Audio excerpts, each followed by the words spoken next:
It was only a matter of time before he'd walk in the door. Suddenly, I saw the doorknob turn. I was so sure I knew who'd be walking through, but it sure wasn't what I expected.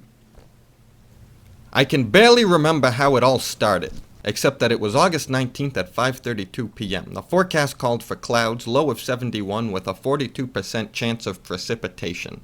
I was working on a new screenplay, a film noir, when a familiar face walked in, attached to a familiar body.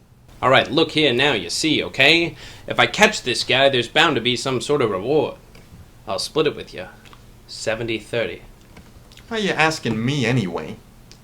It's 'cause you look good in that hat of yours, Lou.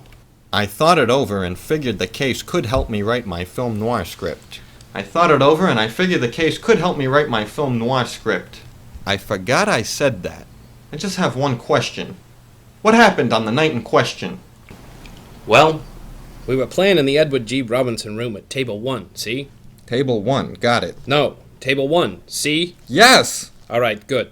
With that unpleasantness out of the way, Paul continued to talk. I sat next to a guy named Clayton. I was having a pretty good night. Looks like you're having a pretty bad night, huh, buddy? You're not getting any more from me, Pally. Who you calling Pally? Pally?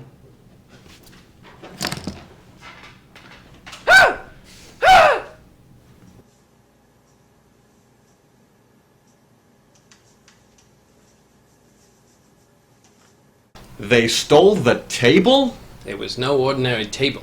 It was imported from Malta. Malta? It's the Maltese poker table.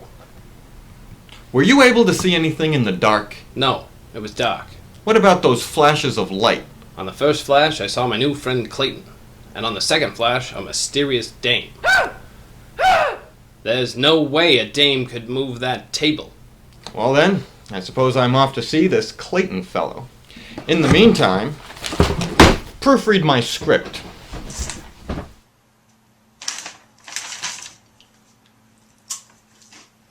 I hope you're not implying that I took the table, Pally.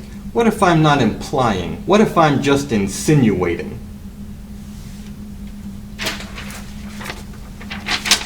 Dear Clayton, thank you for your donation of the Maltese poker table.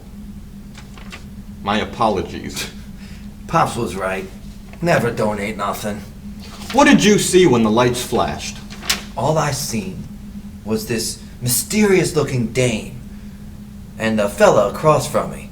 I tell you, there's no way a dame could move that table. What did the fellow look like? He wore this jacket.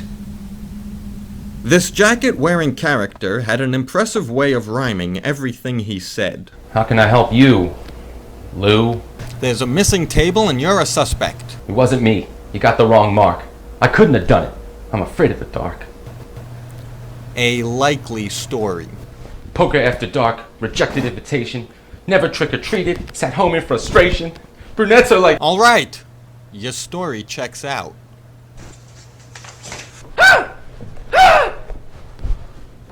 What did you see when the lights flashed that night?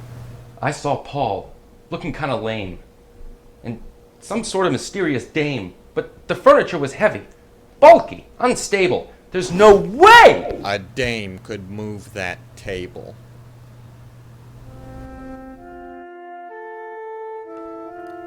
I was in it now. There was only one suspect left. The very suspect who had me suspect other suspects from the beginning, which in retrospect was quite suspect.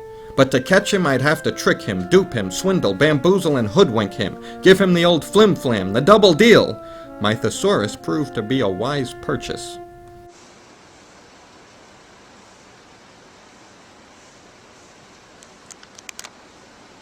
It was only a matter of time before he'd walk in the door. Suddenly, I saw the doorknob turn. I was so sure I knew who'd be walking through, but it sure wasn't what I expected.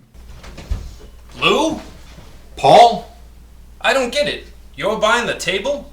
So it was you all along. I told you a dame couldn't move that table. So the case was solved, the thief captured. It turned out the Maltese table was worth no more than $8 anyway, and some assembly was required. $8? That's it? I spent $30 on this dress. As for me, I got so caught up in doing research for my script, I forgot about my deadline. Paul was out some money and I was out a job. But on the plus side, I finally fixed the lighting in my office. There. That's better.